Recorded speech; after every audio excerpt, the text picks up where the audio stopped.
Bonsoir et bienvenue à Petite Obsession, ici William, ou peut-être pas, en compagnie de ma co-animatrice Hélène. Ou peut-être pas. Mystère. Pourquoi autant de mystère aujourd'hui, Hélène? Ben, on va parler d'un sujet quand même mystérieux. Le poisson d'avril, entre autres. Date qui approche à grands pas, la semaine prochaine, si vous écoutez cet épisode à sa date de sortie. Sinon, la journée même, là, si vous êtes du monde à l'heure. Là. Exactement. Sinon, ben, ce sera dans le passé ou dans le futur. Dans un autre moment. C'est ça, choisissez quand vous l'écoutez. Puis justement, qu'est-ce que tu vas parler? Tu vas parler de l'origine du poisson d'avril? L'origine du poisson d'avril, pourquoi on appelle ça un poisson d'avril, toutes les hypothèses et théories, parce que contrairement à la Saint-Patrick, il n'y a pas de consensus. Mais moi, j'ai ma petite idée, là, justement. Ok, toi, t'as décidé qu'il y avait une des théories qui était meilleure que les autres. Ben, j'ai hâte de voir je te ça. dirais que pas mal de monde ont décidé qu'il y avait une théorie meilleure que les autres. Parfait. Puis moi, ben après ça, je vais parler de prank à travers l'histoire. Là, qui dit poisson d'avril dit prank. Donc, on va parler de plusieurs trucs qui sont arrivés dans l'histoire. Mais avant ça, on vous joue pas de tour. Il nous faut un générique.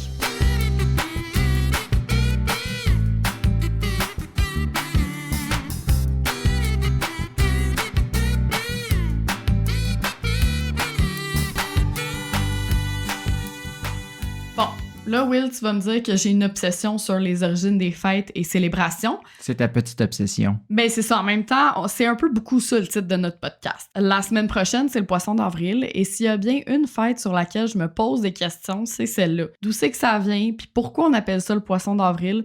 C'est parce que la neige a tellement fondu que nos rues sont devenues des lacs pleins de poissons? Ou bedon parce que les blagues qu'on y fait tombent souvent à l'eau? Ou ils finissent en queue de poisson. Oh, j'aime ça. Trêve de plaisanterie, évidemment, comme toute bonne tradition, ses origines restent à la fois nébuleuses et multiples. Hein? Une des théories qui revient souvent veut que ça nous provienne de l'Antiquité. Apparemment que dans le temps des toges romaines et des pratiques de coït homosexuel entre les philosophes et leurs disciples, on consacrait une journée par année au dieu grec du rire, le dieu Momos. Momos? Ouais, ben avec ce nom-là, on peut bien rire, justement. Je le connaissais pas, Momos. Il peut bien être le dieu de la raillerie. Durant cette journée-là, on faisait des farces et on se déguisait comme quelqu'un d'autre pour le carnaval. Donc, on faisait des imitations. Là. André-Philippe Gagnon aurait aimé vivre à cette période-là. C'était un peu la journée du tout et son contraire, si tu veux, où justement on inversait les rôles. Fait que le boulanger, il devenait médecin pendant une journée. Le médecin c'était pas juste qu'il faisait l'accent de l'autre, là. Il devenait la job de l'autre. Là. C'est pas confirmé, mais probablement. OK, fait que tu vas pas te faire soigner cette journée-là. Là. Ben non, c'est ça. T'évites d'être malade. OK, là. c'est bon. De toute façon, si les fils à l'urgence durent à l'époque aussi longtemps qu'aujourd'hui, il y a des chances que tu passes pas le 1er avril. Je sais pas si la Grèce est aussi pire que le Canadien. Je sais pas. Que tout aussi pire que le Canada. Hein. Ouais. Au 2e siècle, le livre Les Métamorphoses ou l'âne d'or d'Apulée fait mention d'une journée du rire en l'honneur du dieu Rhésus. Fun fact, les statues de ce dieu représentent un enfant chauve au sourire expiègle. Bref, c'est caillou. Sauf que ces explications ne me disent pas pourquoi on appelle ça un poisson d'avril. Hein? Non, caillou et poisson, je ne vois pas le lien. C'est ça.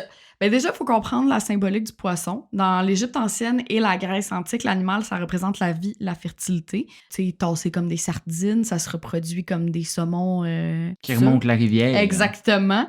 Tandis que dans la religion chrétienne, ben ça devient vite un symbole sacré, hein, en représentant la vie abondante qui avait été promise aux chrétiens, justement. Mais la théorie la plus plausible, et celle dans laquelle j'abonde, là, voudrait que tout commence dans la France du 16e siècle. Je sais pas si tu t'en souviens, mais j'ai fait... Je me souviens pas du 16e siècle, je n'étais pas né.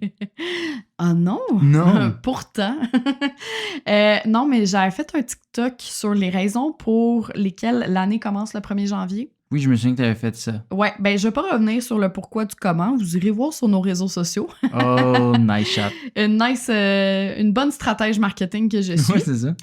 Bref, à cette époque, l'année ne débute pas le même jour dans toutes les régions de France. Parce que pourquoi faire simple quand on peut faire compliqué puis avoir un consensus, justement? Pour certaines, c'est bel et bien le 1er janvier, mais pour d'autres, c'est au printemps, vers le 25 mars, ou encore à Pâques, qui a souvent eu lieu justement début avril. Donc, beaucoup de municipalités célèbrent le passage à la nouvelle année le 1er avril ou en tout cas aux alentours de ça. Ouais.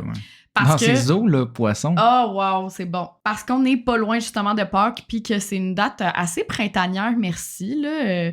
Tu sais, tout renaît au printemps. Donc, effectivement, c'est comme un renouveau de l'année. Exactement. Puis comme toute fête commerciale, aujourd'hui, ben, il est coutume de s'offrir des cadeaux, même au Moyen-Âge, pour justement célébrer le passage à la nouvelle année.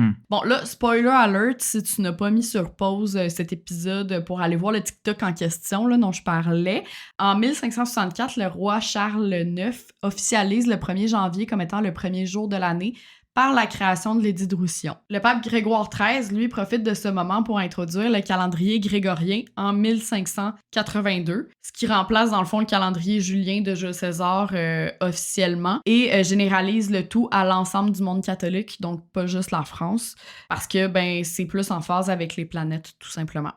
On commence à accepter que la science peut avoir raison sur certaines choses et pas juste l'Église. T'sais. Mais les planètes, c'est l'astrologie, c'est mon signe astrologique. Je suis cancer, moi? Ben, on va en parler un petit peu, des signes astrologiques, justement. Mais je suis pas cancer. Mais non, t'es pas cancer. Sauf qu'on est en 1564, hein, on se rappelle, donc on n'a pas de cellulaire pour sursauter en recevant une alerte du gouvernement nous disant que l'année n'est plus le 1er avril, mais elle commence maintenant le 1er janvier. Il y a pas les conférences de Papa Legault, là. Non plus. Fait que, mettons que la nouvelle prend du temps à se rendre à chacun des 35 000 villages fleuris français. Imagine dans les colonies, c'est encore pire, évidemment. Clairement. Il y a le temps de s'écouler une année avant qu'on le sache en Nouvelle-France. Bref, beaucoup de pauvres gueux illettrés croient encore que le nouvel an est début avril. Fait qu'ils sont juste totalement confus ou complètement réfractaires au changement aussi. Parce que oui, ça existait des boomers dans les années 1500. C'est comme si chaque génération devient la génération qui haïssait, tu sais. Exact. Et comme cette période correspond aussi au carême, hein, les 40 jours durant lesquels les chrétiens ne mangent pas de viande, ils font un jeûne.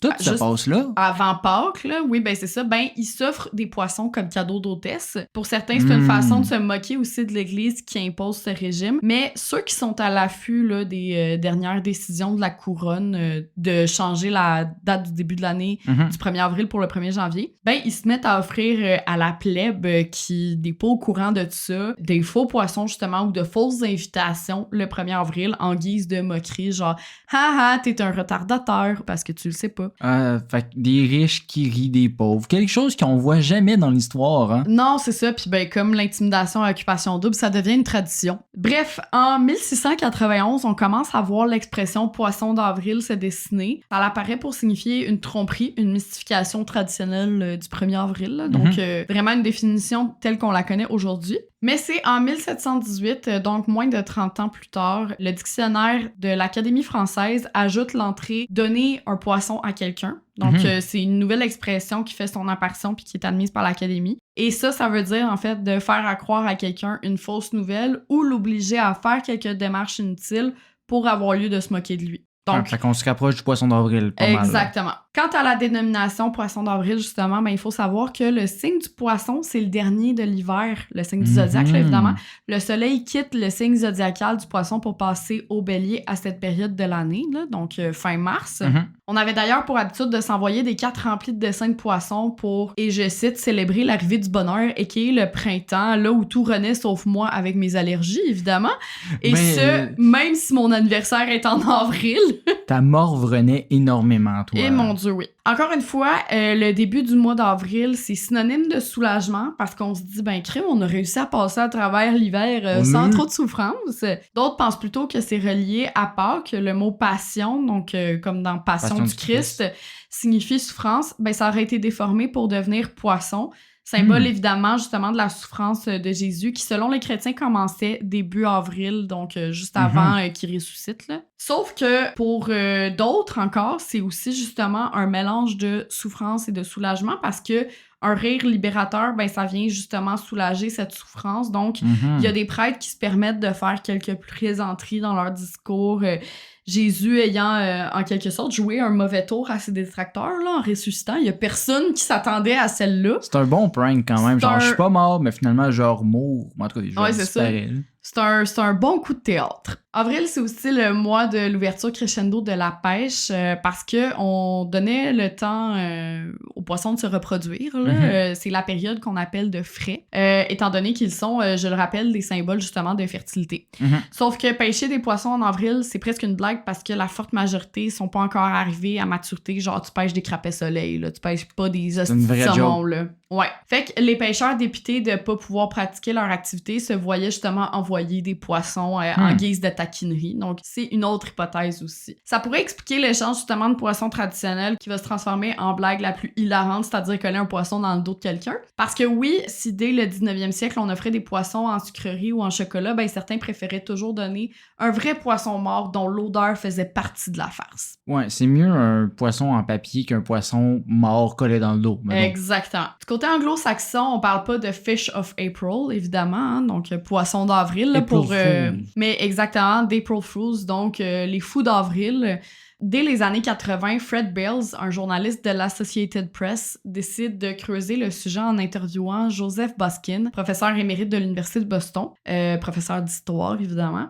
Si il a d'abord rien à dire, il sait pas c'est quoi l'origine comme telle du poisson d'avril, ben il a ensuite fait allusion à l'empereur Constantin, le journaliste ayant insisté là, vraiment beaucoup pour obtenir des informations. Semblerait-il donc que, selon Boskin, les bouffons de la cour de Constantin lui auraient dit qu'il ferait de meilleurs dirigeants que lui, donc de meilleurs empereurs. Fait qu'au lieu de jeter tout le monde au crocodile comme dans Astérix et Obélix Mission Cléopâtre, Constantin aurait laissé ses bouffons régner pendant une journée. Le bouffon en chef, le roi des fous, un certain Kugel, aurait dit que seul l'absurde était autorisé ce jour-là, marquant la naissance du fameux April's Fools, donc où on fait des farces, on ment un peu, bon, tout ça. Sauf que 2 semaines après l'apparition de l'article de Bales, le professeur a admis avoir inventé cette histoire de toute pièce. C'était un peu April Fool en soi. Exactement, tel les prix qu'il croyait prendre. Évidemment, la rédaction de l'Associated Press affirmait déjà à l'époque que l'ensemble des informations qu'il diffusait était vérifiée, mais semblerait-il que celle-là soit tombée entre les mailles du filet de poisson. Heureusement, cette petite blague n'a pas ruiné la carrière de Bales, qui est d'ailleurs aujourd'hui professeur de journalisme à l'Université de Boston, la même université pour laquelle Boskin travaillait. Mais peu importe ses origines, la coutume a évolué avec le temps. On se permet de jouer des tours à nos proches et même certaines entreprises embarquent dans la game pour faire du 1er avril la Saint-Fake News. Je pense entre autres à Kraft qui nous annonçait la retraite des 2 oursons de leur beurre de peanut, Ricardo qui sortait des chandelles parfum, pain aux bananes ultra moelleux et toffee Général Tao, entre parenthèses le meilleur, fait avec sa statue de cire du musée Grévin. La STM qui dévoilait les noms des futures stations de la ligne bleue, donc Lac-Ordère, Languille et Anchois. Ou encore Bibliothèque et Archives nationales du Canada qui a enfin reconnu Ryan Reynolds comme étant un trésor national. Celle-là, j'espère que c'est vrai. Et évidemment, comme dans toute tradition, ben, il y a des nuances à travers les pays. Hein. On fête pas partout de la même façon. Il y a beaucoup de pays, dont l'Espagne, qui ont une autre journée que le 1er avril dédiée aux farces et attrapes, le 28 décembre, soit le jour des Saints Innocents. Je te fais une petite parenthèse, là, dans le fond, c'est que Hérode, le roi, là, Hérode Ier, dans le temps de Jésus, avait appris qu'il y avait un enfant à naître qui allait le remplacer supposément, fait qu'il a décidé de faire tuer tous les bébés qui sont nés genre cette année-là. Mais c'est une bonne blague. Jésus, ouais, ben Jésus, il est né dans une grange, tu sais, reculée dans une étable, donc ils l'ont pas trouvé, fait qu'il a pas réussi à le tuer. Mais c'est reconnu comme étant, cette période-là, comme étant la Saint-Innocent, parce que justement, c'est très innocent de vouloir faire ça. Effectivement. Si on se colle des poissons dans le dos, nous, en Amérique du Nord et en France, ailleurs dans le monde aussi, parce que c'est le seul endroit où la personne peut pas le voir qu'elle est piégée, ben, dans des pays comme en Écosse, on crée plutôt des chaînes de lettres éternelles. En gros, mettons que toi, tu veux jouer le tour, tu vas me demander de livrer un message scellé à quelqu'un d'autre. Dans ce message-là, il est dit que il faut donner cette lettre à une autre personne et ainsi de suite. Comme les chaînes de lettres par courriel là, de spam. Exactement, puis que si tu le transmets pas, ben, toute ta famille va mourir dans d'atroces souffrances. Mais voyons. Non, c'est une joke, mais ça dure 2 jours, le 1er et le 2 avril. Bref, l'humour des Écossais, I guess. Je sais pas. Au Mexique, la coutume veut que l'on vole un objet à un ami et pose des bonbons et un mot expliquant qu'il s'est fait avoir sur le lieu du crime. OK. Au Portugal, on jette de la farine à ses amis. Donc, gare à vous, si jamais vous visitez le Portugal là, début avril, ça se pourrait que vous receviez de la farine. Mais si tu fais ça à des inconnus, c'est un peu plus weird tant qu'à moi, mais oui, écoute... mais c'est déjà arrivé probablement dans l'histoire. Sûrement. En Roumanie, c'est un peu différent, surtout si tu es superstitieux. L'histoire veut que tu ne te fasses pas berner une seule fois le 1er avril, sous peine d'être trompé toute l'année. Fait que... Je sais quoi faire avec mes collègues roumains le 1er avril. En Russie, il est interdit de célébrer le jour des fous à l'école ou sur les lieux de travail, et les tours doivent évidemment être inoffensifs. Désolé pour les petits taquins d'entre vous. Aux Pays-Bas, tu peux faire des tours où tu veux et à qui tu veux, mais pas nécessairement quand tu veux, parce que ça porte malchance de pranker ses amis ou sa famille en après-midi. De même, en Angleterre et en Irlande, si on fait un coup passé midi, on passe de farceur à dindon de la farce. Donc, gare à vous, pour permettre aux gens de vivre un semblant de journée normale là, en après-midi. C'est pas juste de la note du début à la fin, Ouais. c'est comme c'est à matin, là, puis après ça, on se calme. Ouais. En Inde, on célèbre la Holi, où on se lance de la peinture colorée et on fait des tours que le dieu Krishna, qui était apparemment très espiègle dans sa jeunesse, aurait lui-même déjà fait. Là. Donc, on l'honore en faisant ses meilleurs toasts. OK, on n'en invente pas des nouveaux. Là. On reprend, c'est le best-of. Là. On rigole, mais il y a certaines choses bel et bien sérieuses qui se sont passées aussi un 1er avril, puis j'avais envie d'en parler. C'est le cas notamment de l'assassinat du chanteur Marvin Gaye, qui a été abattu par son père, qui est un pasteur, le 1er avril 1984, soit la veille de son 45e anniversaire, avec une arme qu'il avait lui-même offert à son père au Noël précédent. C'est un peu absurde et un peu un poisson d'avril indirectement. Ouais, ben il y a des gens qui disent que c'est un suicide par procuration, genre. Mais en tout cas, ça l'a fait la manchette, puis beaucoup de gens n'y croyaient pas. Ils se disaient « Ah non, c'est une fake news, tout ça. » Les jours précédents, le 1er avril, ont aussi mauvaise réputation. Hein. Des fois, il y a des entreprises, mettons, qui commencent à instaurer de quoi, justement. Je pense que les oursons de Kraft, c'était vers le 29, 30, 31 mars. Donc, le 31 mars 1946, quand une alerte au tsunami vers Hawaï et les îles Aléoutiennes a été lancée, beaucoup n'y ont pas cru. Résultat, 165 morts. Nice. Qui auraient probablement pu être évités en grande majorité. Nouvelle plus joyeuse pour les fans de jeux vidéo qui se rappellent de la rivalité Sega et Nintendo. Personne n'aurait cru voir leurs personnages à succès, Sonic et Mario, faire équipe dans un jeu. Et pour preuve, le jeu Sonic et Mario aux Jeux Olympiques avait été annoncé par communiqué de presse le 1er avril 2007. Donc, je savais pas que c'était annoncé cette date-là. Ouais, ils pensaient vraiment que c'était un poisson d'avril et finalement non. Et du côté cocasse, on peut parler de cet employé de Google qui gardait un python royal dans son bureau. Eh bien, ce qui devait arriver arriva. Le python s'est échappé et Google a envoyé un courriel à tous les employés du bureau de New York pour dire qu'un serpent était en liberté dans l'édifice. L'employé en question a même fait un répondre à tous pour s'excuser du timing improbable et confirmer qu'il ne s'agissait pas d'une blague. Me semble voir la face de Suzanne qui est prise dans l'ascenseur avec le fameux python. Je suis sûre que c'est pas une blague. C'est un bon gag. C'est ça, exactement.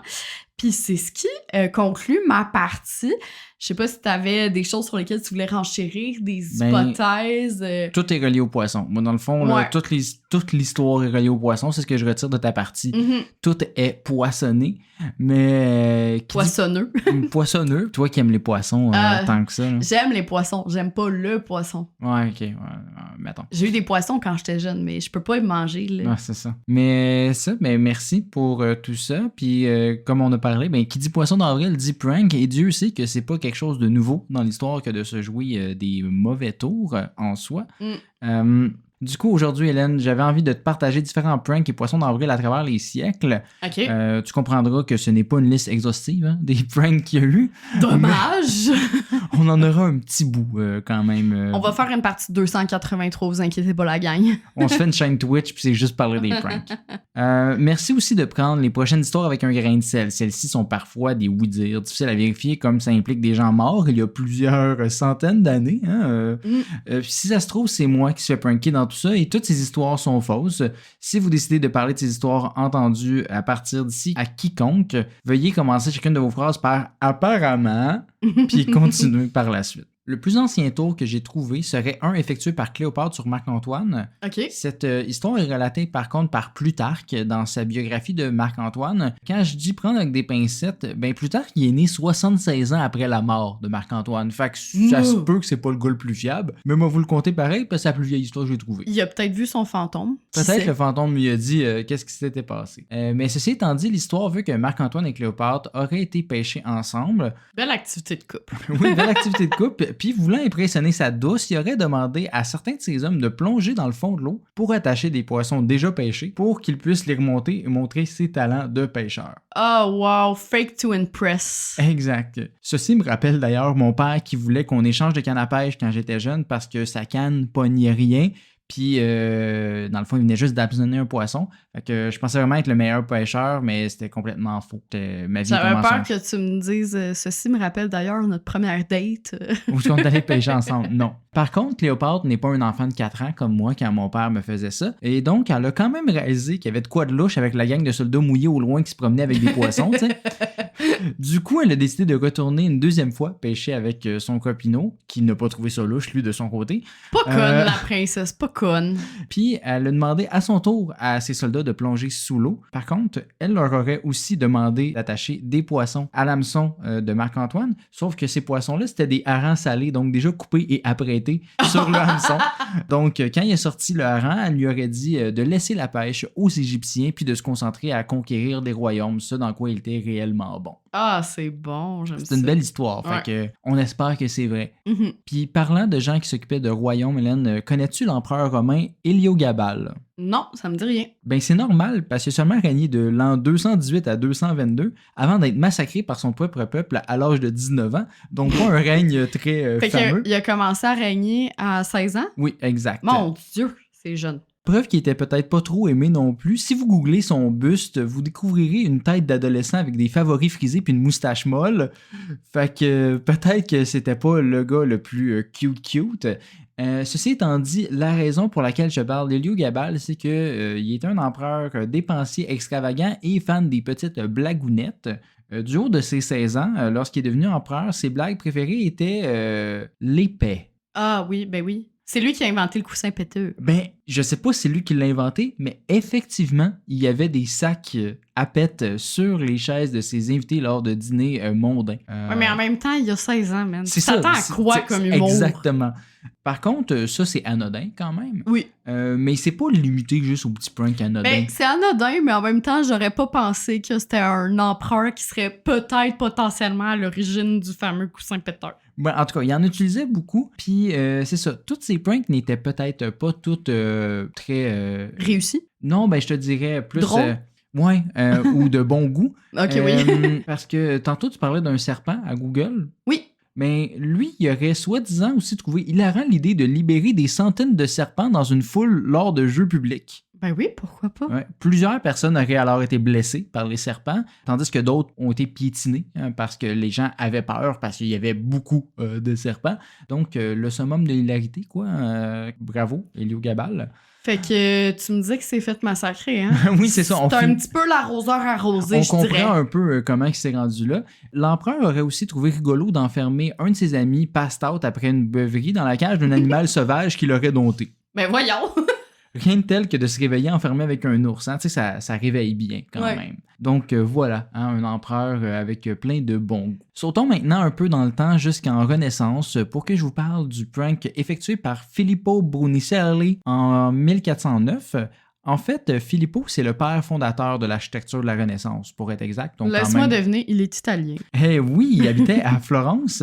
Donc, outre ses grands achievements, c'est-à-dire comme créer la Renaissance, Filippo n'aimait pas se faire ghoster et a décidé de se venger d'un de ses amis, Manetto, qui s'était pas pointé à un souper avec lui. Mais y a-tu vraiment quelqu'un qui aime ça, se faire ghoster? Non, puis apparemment, c'est comme un souper qui était super important, puis tout, fait que là, il fallait vraiment c'est encore pire. C'est ça. Tu vas voir, par contre, son plan est assez next level. Son plan, faire croire à son ami qu'il avait échangé de corps avec une autre personne dénommée Matteo. OK. Donc là, on parle de Manetto et Matteo. Là, ça va être mêlant, là, mais Manetto, c'est son vrai nom. OK, parfait. La première étape fut d'entrer par réfraction chez Manetto pendant que celui-ci travaillait. Quand Manetto tenta de rentrer chez lui, Filippo avait bloqué la porte et imitait la voix de son ami de l'intérieur de la maison. Donc, mettons, toi, t'arrives ici, puis il y a quelqu'un en dedans qui fait comme genre « Qu'est-ce que vous faites ici? Vous êtes chez nous? Moi, je m'appelle Hélène Baillé, allez-vous-en. » Ouais, je comprends. Fait que Manetto était quand même assez confus de ça. Fait qu'il est allé en ville pour chercher des gens pour l'aider. Ouais. Par contre, ce qu'il savait pas, c'est qu'il y avait plusieurs personnes qui étaient impliquées dans le plan de Filippo, dont la prochaine personne, Donatello, le fameux sculpteur et non la tortue ninja, là, était aussi de mèche avec Filippo. Puis quand il s'approchait, il a fait « Hey, Matteo, qu'est-ce que tu fais? » Puis fait que là, il l'appelait vraiment l'autre nom, puis il parlait comme s'il était Matteo et non Manetto. Pendant leur discussion, il y a un huissier qui est arrivé qui a aussi arrêté Manetto pour dette impayée et l'a amené littéralement en prison. Bien entendu, les documents d'arrestation étaient au nom de Matteo, donc la fausse identité. Puis une fois en prison, les autres prisonniers l'appelaient aussi Matteo. Passant la nuit à se demander qu'est-ce qui pouvait bien se fucking passer, il est quand même pas sorti avant le lendemain matin quand 2 hommes prétendant être ses frères, les frères de Matteo, viennent le sortir de là en l'insultant, en lui disant « Ben voyons, t'es bien cave, tu te souviens jamais de rien, t'es un saoulon, qu'est-ce que tu fais là? » Puis ils l'ont amené souper. Puis là, ben lui, complètement perdu, comprend rien. Ils mettent de quoi dans son verre, il s'endort, passe out complètement. Les 2 gars le ramènent chez eux, dans sa vraie maison, le couchent à l'envers dans son lit, déplacent tous les meubles et ses affaires partout. Ils s'en vont chez eux. Le lendemain matin, ils cognent.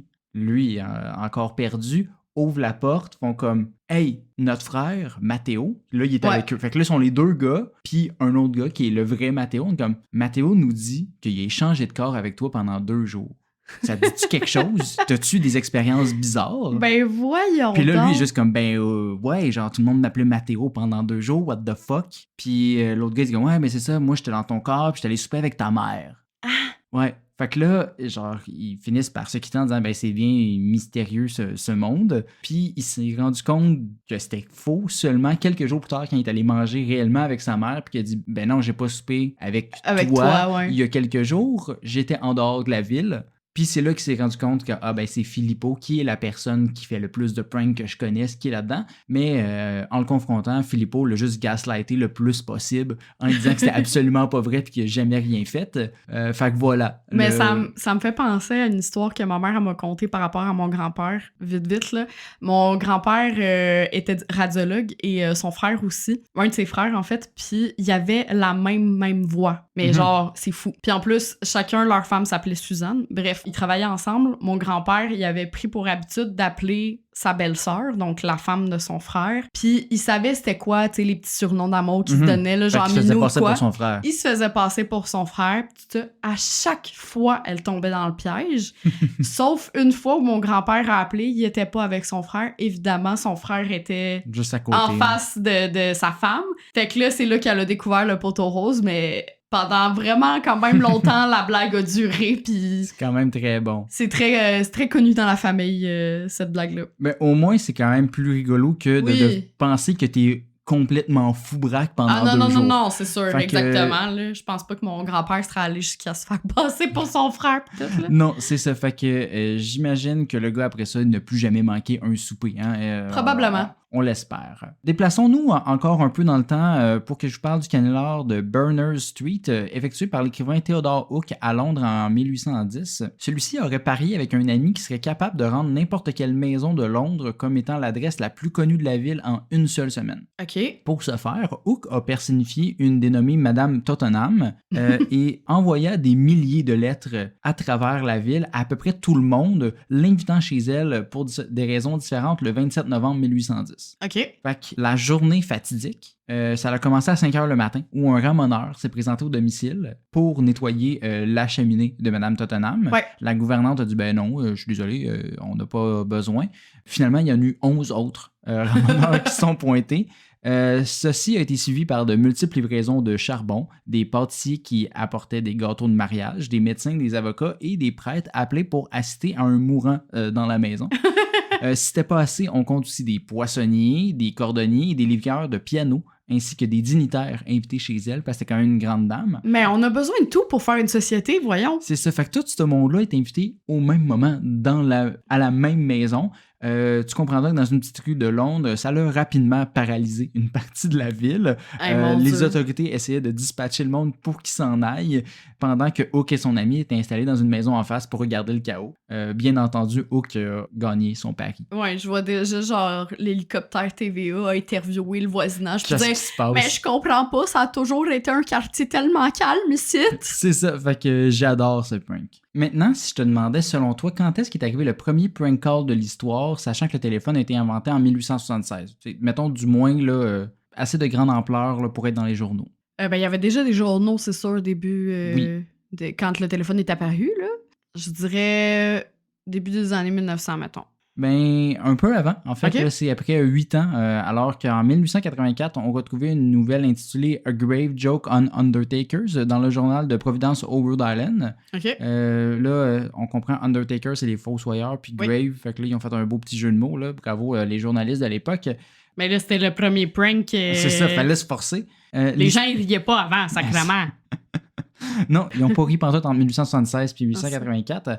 L'histoire raconte qu'un homme se serait amusé à appeler les maisons funéraires de la région pour déclarer la mort de personnes en leur demandant d'apporter des congélateurs, des cierges ou des cercueils pour les prétendus défunts dans leur domicile. En arrivant sur place, les gens des pompes funèbres auraient donc finalement retrouvé les personnes bel et bien vivantes et complètement confuses dans leur domicile. C'est pas une invitation, là, mais je préfère qu'on me prank avec une pizza qu'avavec un cercueil. Ouais, c'est ça. Plus de place à l'appartement. En passant, vous êtes mort? Ben non, je suis pas mort. Vous avez commandé un cercueil?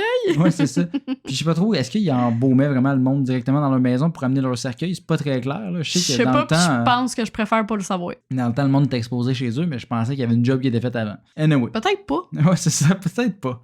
Sinon, un de mes poissons d'avril préférés dans l'histoire est celui qu'a pull off la BBC en 1957. Lors de leur émission d'affaires Panorama, la chaîne a présenté un reportage mettant en vedette une famille suisse qui cueillait des spaghettis dans un arbre à spaghettis. Ils sont vraiment forts, la BBC, pour vrai. Là. Ils ont pull off, je pense, oui, par après, depuis... là, c'est comme le plus gros Ouais. premier qu'ils avaient fait. Là. Il y a une affaire avec des manchots qui volaient, là, quelque chose comme ça. Mais chaque année, ils pull off de quoi, puis ils réinventent leur génie créatif. Là. Ils sont vraiment... Yes. Puis pour remettre en contexte, le spaghette n'était pas encore un mets très populaire à l'époque au UK. Il était considéré comme exotique. Fait que les gens ne savaient pas comment étaient faites les pâtes réellement. C'est où que ça pousse? Dans un arbre, dans un potager, dans un arbuste? Ben c'est ça. Ils demandaient comment je peux en avoir un arbre à spaghetti, puis comment je peux bien m'en occuper. La réponse officielle de la BBC à ces questions est tout aussi excellente, tandis qu'ils répondaient placez un bout de spaghetti dans une canne de sauce tomate, puis vous pouvez espérer que ça pousse. Ah, vous allez attendre longtemps, les chums. Ouais, c'est ça. Aujourd'hui, on parle encore de ce prank-là et c'est devenu un peu le hippo des familles britanniques parce qu'on l'utilise comme exemple de ne pas toujours croire ce qu'on voit à la télé. Ouais, ben comme le professeur justement dont je te parlais, là, qui avait inventé l'histoire avec l'empereur Constantin. Mm-hmm. C'est ça qu'il disait. Faut pas toujours croire ce qu'on vous dit ou ce que vous entendez, ce que vous voyez, ce que vous goûtez. Tout. Ouais.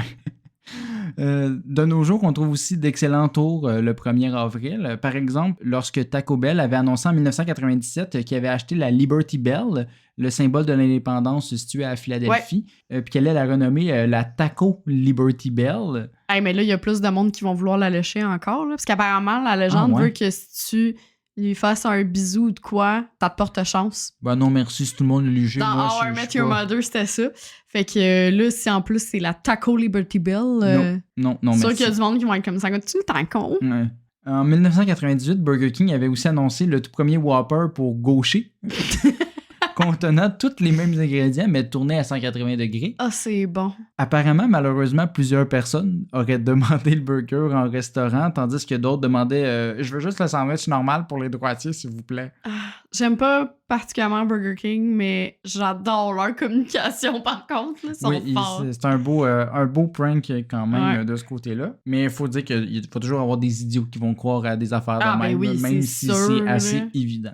En 2009, le téléjournal de France 3 Poitou-Charentes a diffusé un reportage comme quoi les éoliennes ralentissaient la rotation de la Terre et donc qu'on devrait désormais rallonger les journées. Celle-ci serait désormais de 25 heures plutôt que de 24 heures, comme si c'était vraiment assez puissant pour ralentir tout ça. T'sais. Mais c'est pas un prank, mais j'ai lu pas plus tard que tantôt, justement, sur Facebook, qu'il y a un pape dans les années, je pense, 1400 ou 1500, qui a décidé de jumper de 10 jours. Genre, il a décidé qu'on passait du 4 octobre au 15 octobre. Fait que là, il y a du monde qui était comme Papa Legault, j'aimerais ça que tu nous rendes ces 10 jours-là, surtout en samedi et en dimanche, de préférence. Ah, ben oui, faut faire ça maintenant. Tu sais, si on veut juste le faire au Québec, pas dans le reste du monde, c'est très logique. Exactement. Mais, non, ben c'était une page de mimes québécois ou je sais pas trop, là. Ouais, mais à voir, peut-être à creuser dans un autre épisode. Oui. Certains poissons d'avril sont aussi de plus grandes envergures. C'est le cas du tour joué par Oliver Porky Bicard. Oui, il se fait appeler Porky. Pourquoi il aime ça, je ne sais pas.